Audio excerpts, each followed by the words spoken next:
السلام عليكم. تحية لمتابعين هذه القناة الزراعة، وأهلا وسهلا بكم، وأتمنى لكم مشاهدة طيبة. كما تشاهدون هذا النوع من الشجر السدر البلدي الذي ينمو كثيرا في ليبيا وخاصة في مصراتة، ويعرف بالعنابي، وثماره صغيرة الحجم كحبة فاكهة الكراز بنواة خشبية في وسطها، وحلو المذاق. عند نضوج ثماره يتحول إلى اللون البني الغامق، وله قيمة غذائية كبيرة، ويزرع في كثير في حدائق المنزل، فهو مقاوم للأمراض والآفات. وهي شجرة قوية تنبت في جميع أنواع التربة، وتعيش في الأماكن قليلة الأمطار والجفاف. أوراقها صغيرة الحجم مقارنة مع السدر الصيني. أشجار السدر ذات جذور متعمقة تتحمل الظروف البيئية القاسية، وبصفة عامة تنمو أشجار السدر في مناطق الحارة والمعتدلة، وينمو السدر في جميع أنواع الأراضي بشرط عدم ارتفاع منسوب الماء الأرض، وتوجد زراعتها في الأراضي الرملية أو الصفراء، بما يشير إلى تحمل أشجار السدر للجفاف.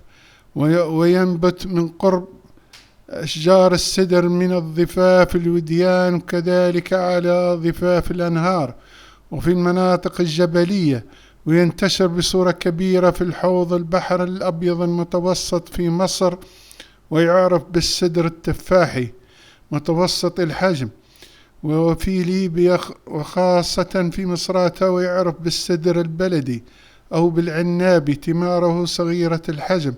كما ينتشر في المملكة العربية السعودية، ومتواجد عديد من الأشجار السدر البلدي والسدر الصيني والسدر التفاحي.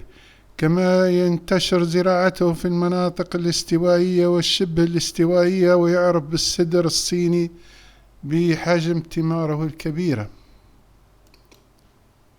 كما يوجد ثمار السدر ذات ألوان برتقالي أو أحمر، وتمتاز أشجار السدر بجذورها العميقة والقوية التي تمكنها تحمل الأجواء المناخية الجافة.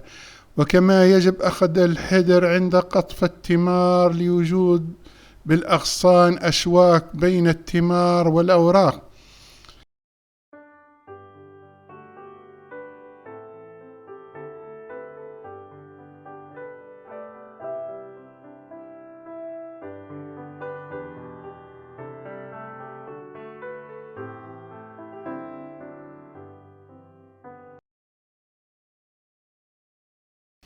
وشجرة السدر تحمل العديد من الفوائد الصحية للإنسان، كما يوجد لها عديد من الأنواع.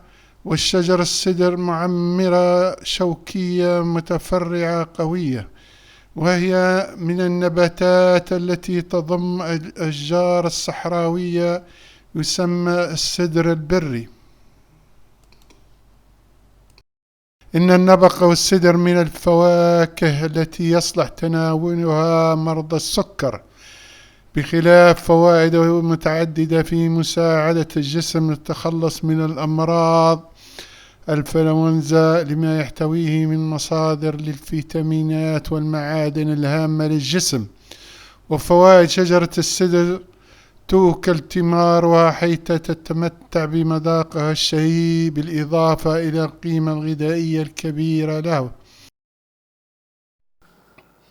شكرا على المشاهدة، ونطلب منكم وضع إعجاب. كما نذكر المشاهدين الجدد بالاشتراك في هذه القناة وتفعيل الجرس ليصلكم الإشعارات بالفيديوهات الجديدة.